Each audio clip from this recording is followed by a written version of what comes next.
Can you hear them? They're, look.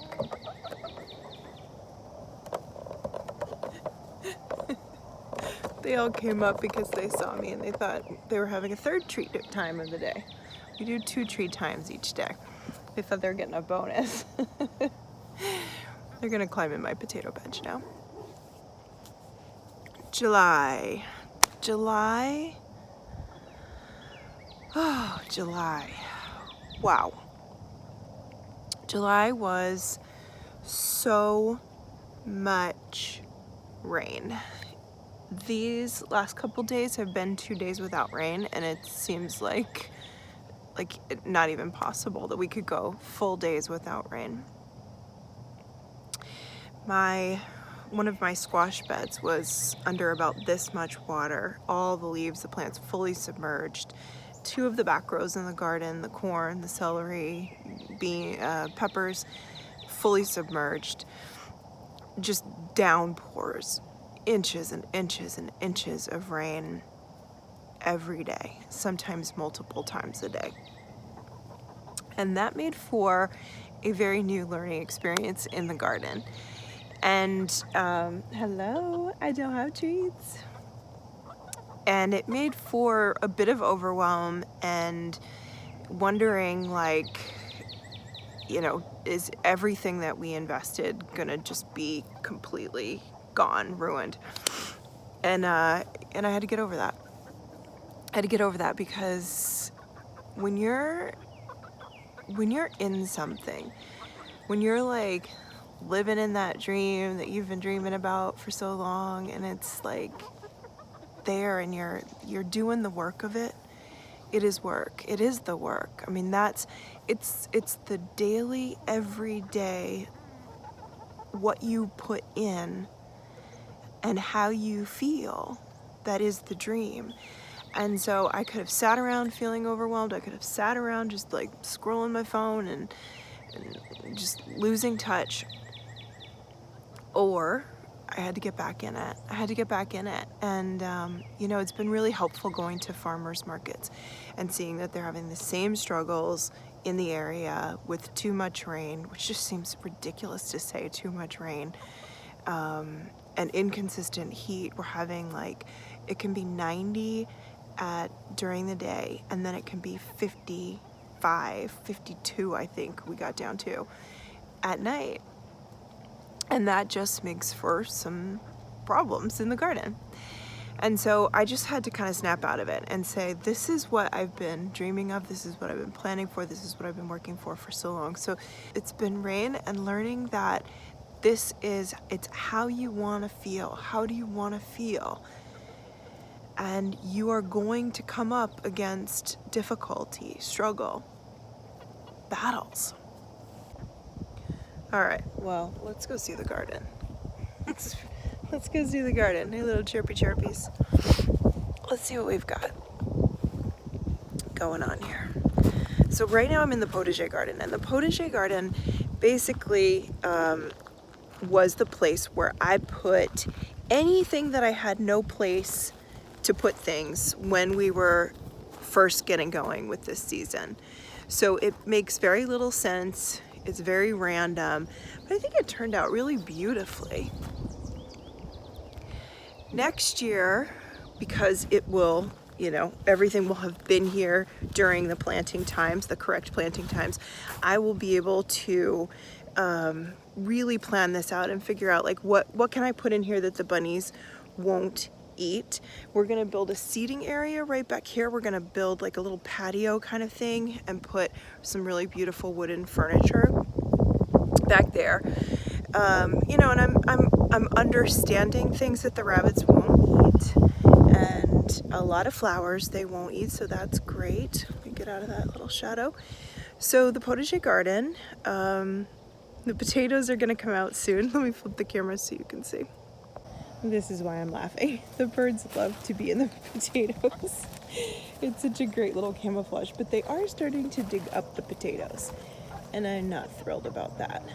So these were actually 95-day potatoes, so that is a significant amount of time. they're just starting to die back. They have flowered.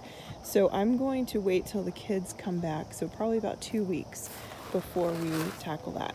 If these potatoes grow really well in these boxes, that may be something that I look at doing for next year. If the grow bags do really well, I'll probably stick to the grow bags. And then I've got some herbs, some mint, chamomile that I just started recently, zucchini that's still doing well.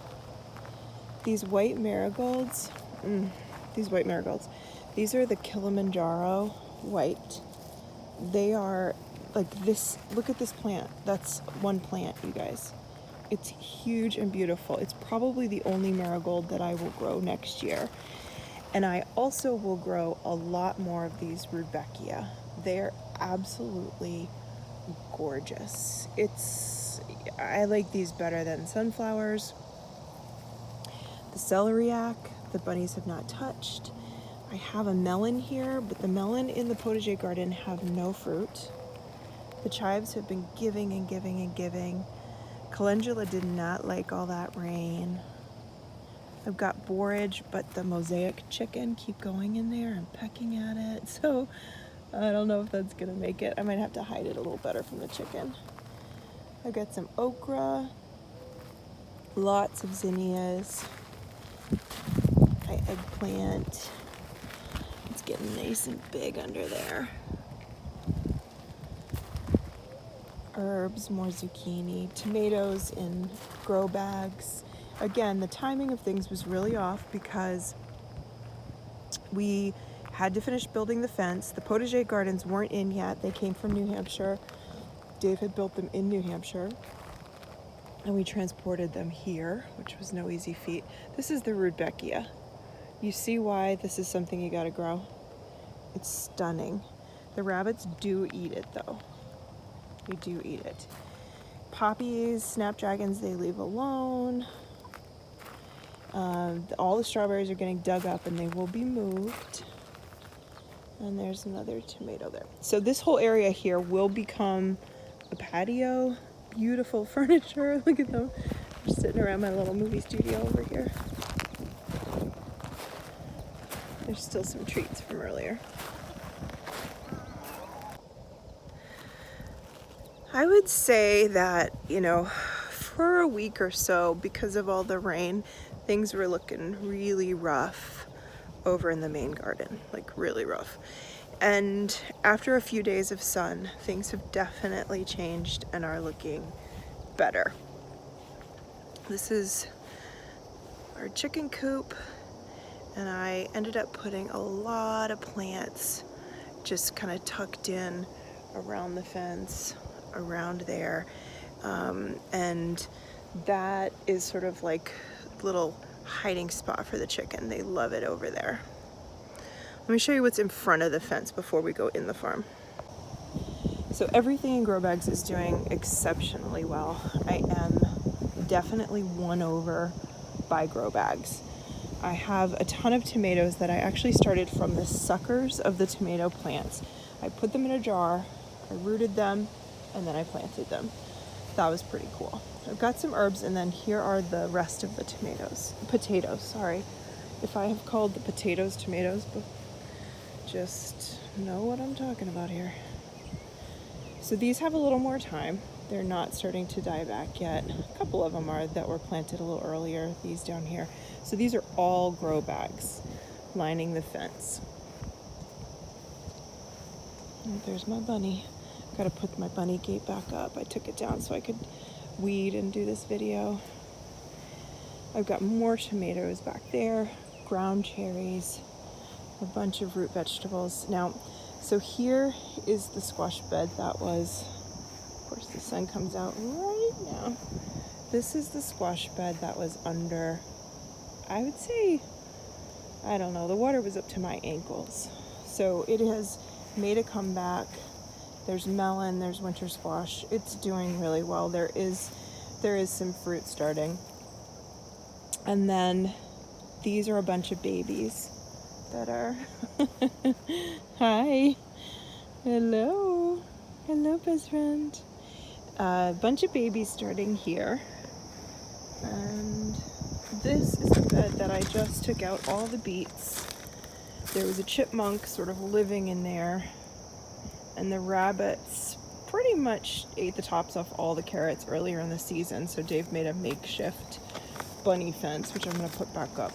But I wanted to show you there is now a lot of space, so I'll be able to plant in there for a fall garden.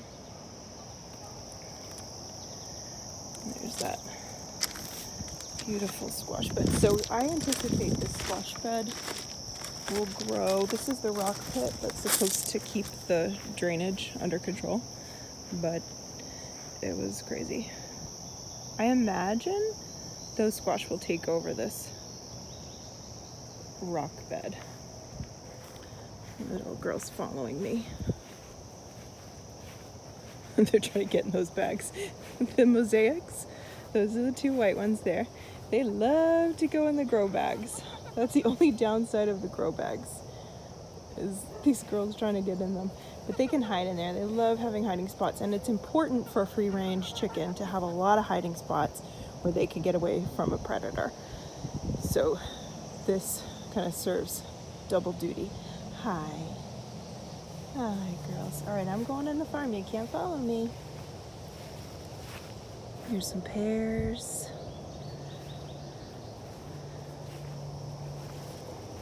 So this is their little corner. They love it in here. They love it in here. I think they ate all the oregano, but that's fine. All right, so here's a little view of the main garden. Let's go in.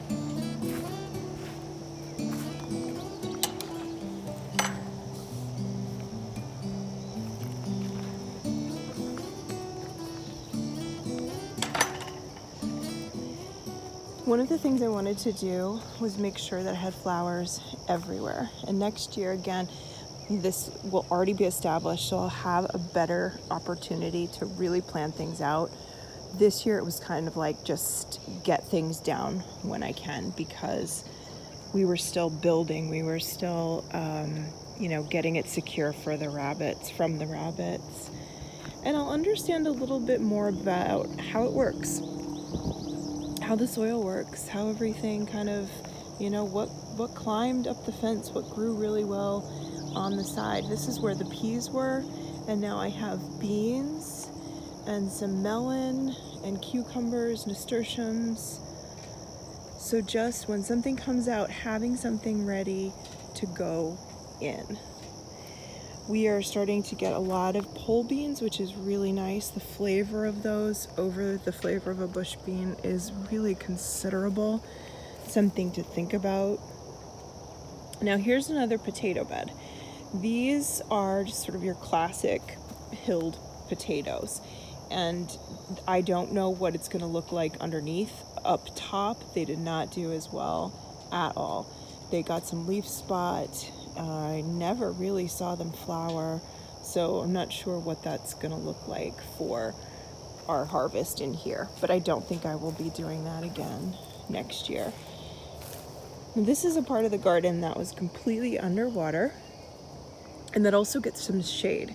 Now again, when we planned this fence, we did not anticipate, because we didn't know how we were gonna do it, having this beautiful chicken run up against it. But once we realized we should use the fence that already existed for one side of the chicken run, it made life really easy for Dave. Well, easier, not really easy. So it gets a lot of shade. So these sunflowers definitely haven't gotten as big as they should. The eggplant has been really slow.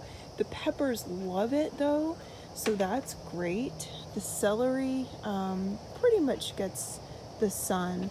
My celery leaves are very curled, and I think I'm probably gonna start removing some of this celery soon.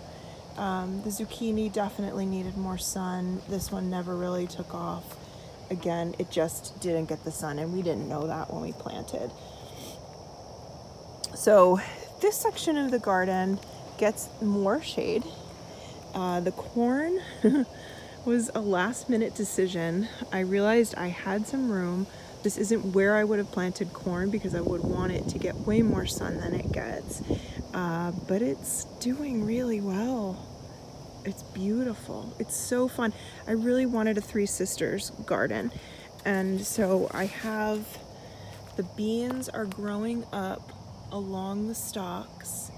And then the third sister, she didn't really work so well. I planted some squash and yeah, it's, where is it? It's right there. It's a spaghetti squash, but it never really did anything. So, you know, it's there. Maybe it'll do something. Maybe it won't. I've got a lot of peppers. They're starting to make fruit. All sorts of different kinds of peppers. You can see.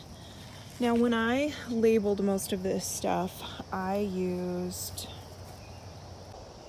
popsicle sticks. And what happened is the popsicle sticks, for the most part, have all been like covered by dirt, or the dirt has just like completely covered the stick.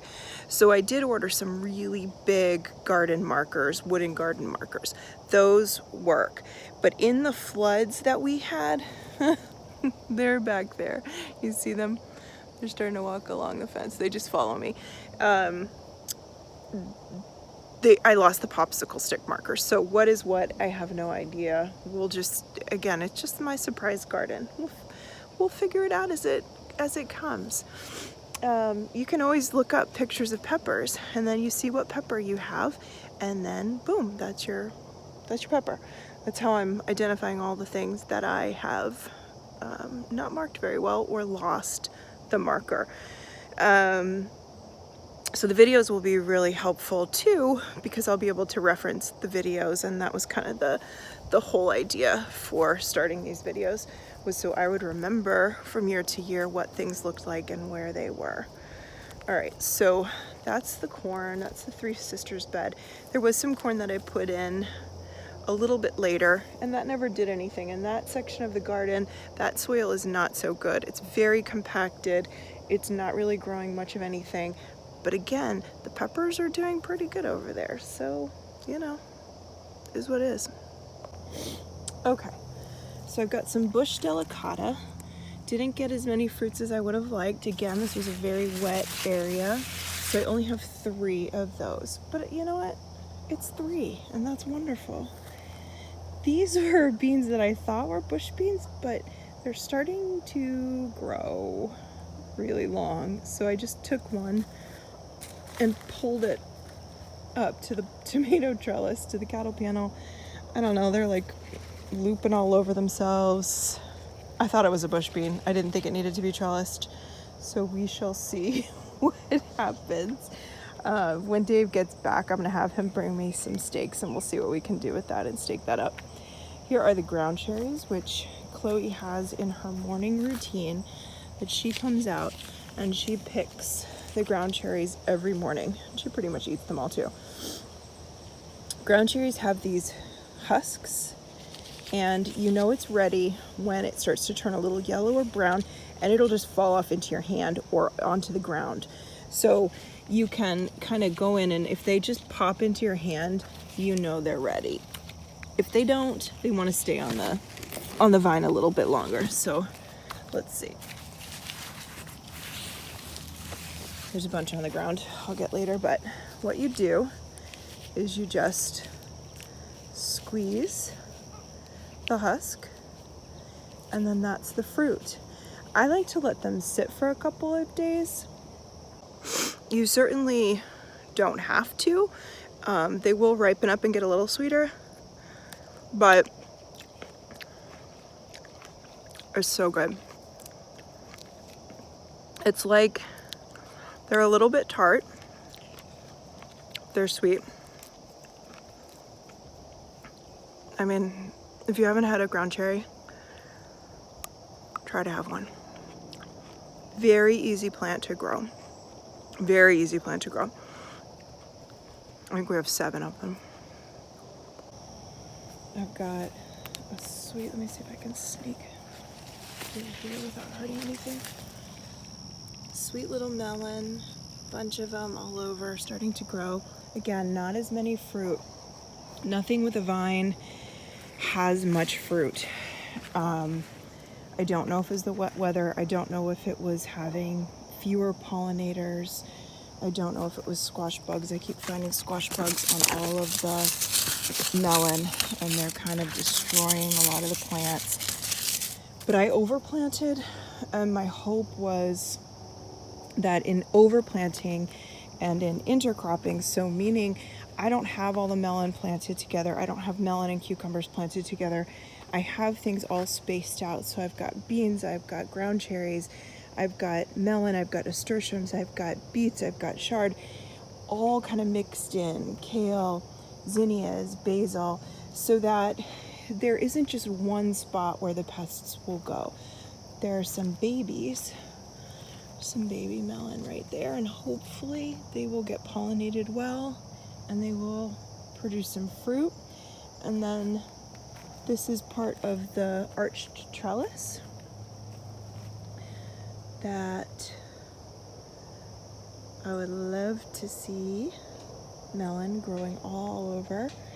And then this trellis was for beans, and I finally have some Tai Long beans growing. So these are actually the beans. It'd be very easy to miss these and not realize that these were the beans.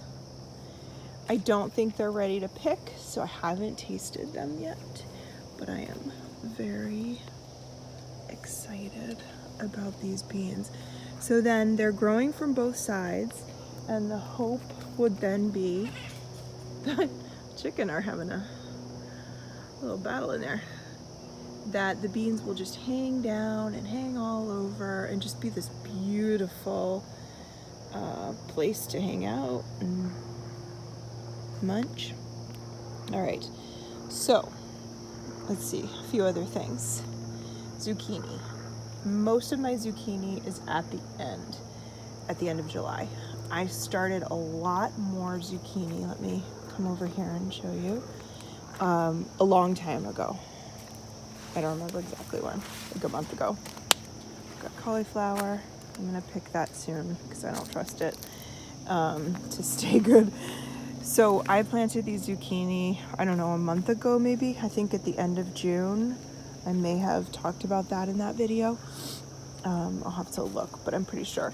And I planted a bunch more kale. So these are all the baby kale that I had planted. Oh, we gotta get that guy. We do not want him. That is a moth that will turn, that's from the moth, and that caterpillar will devastate these plants. So I will need to look for eggs. That was a good catch. All right, so these were all the baby kale. I don't get any pests really on the curly kale, so I will be planting a lot more curly kale next year and much less of this lacinato kale. Another zucchini, another zucchini, another zucchini. So all of those will take the place of the ones back there that are dying off very shortly. My onions, I just didn't get big, and they're starting to die back. So that was a little disappointing, but I assume that it is a soil issue, and I will correct that next spring. Let's start correcting it now, but you know, in the spring. And so here is like Squash Valley, and it's just remarkable. Beans, you know, my whole thought was that this entire fence mostly would have things growing all over it, that it would just be a living fence.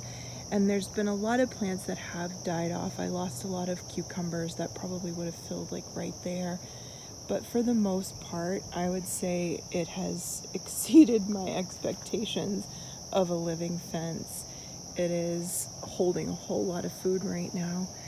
And here's the other arch trellis. You can see there's definitely having some challenges here with the squash bugs or cucumber beetles or whatever. I have no idea.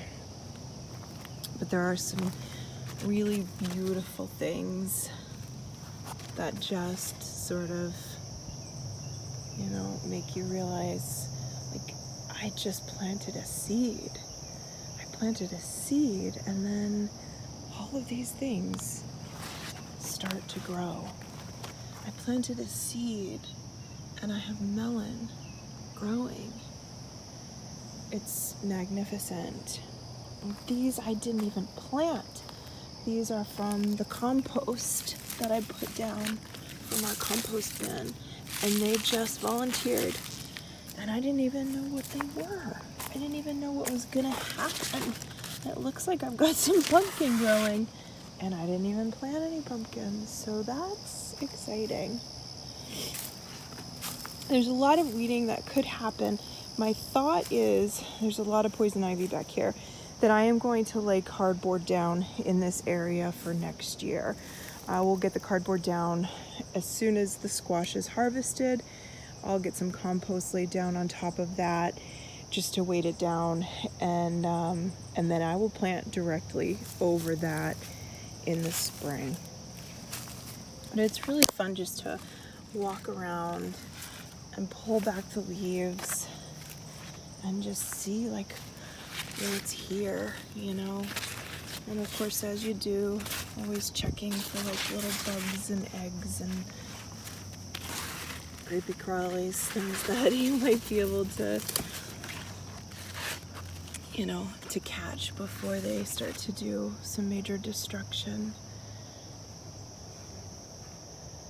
This is a really beautiful time of day to be in the garden, around 5-6 o'clock.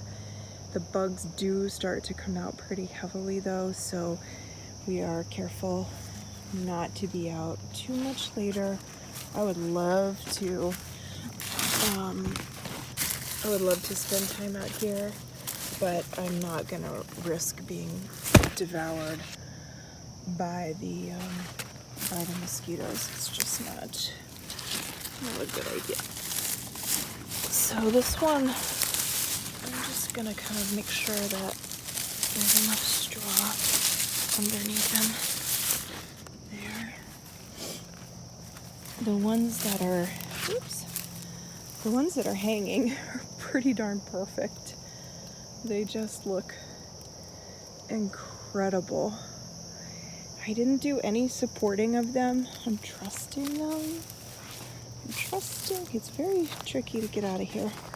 Trusting that they're gonna be okay. What else could we look at here? It is pretty funny. Dave was like, you know, when we first started this garden, he said, you know, I didn't think you were gonna be able to fill the space. I didn't know what you were gonna do. And I anticipated that, you know, you were gonna have a lot of room. He's like, but you filled the space. And I did. I filled the space, and I could have probably filled the space twice over. Like, plant these seeds and watch these things grow. It became such a ritual. It became, I mean, it is the sacred roots. It is everything about this is the sacred rhythm. The sacred roots is part of being home to me. Having this land, planting this land, letting this land guide me, talk to me, teach me. You know, when I see something like that, a plant that just died, that just, you know, is around other plants that are thriving, I let it talk to me, and I say, you know, it says, you know, too much water or not enough water or bugs or, you know, soil or feed me. It talks to me. These plants talk to me, and they tell me what they need. And you really have to listen, and you really have to take the time to learn, to pay attention, to really teach yourself, like, what, you know, what does a yellow leaf signify? What does a brown leaf signify for each plant, for this, for that? What do these things need so that I can help them to grow and to have their best chance Oh, mosquitoes, they're coming out. I spoke too soon. All right, well, looks like that is going to conclude our tour. I'll just do one more. Oh boy, so beautiful. So beautiful.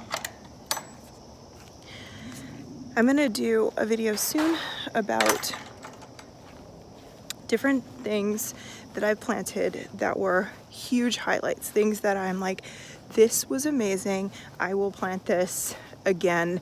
One of the reasons that I decided this year to just go for it and plant as many varieties as I possibly could was so that for this next coming year, for the next spring, I would be able to,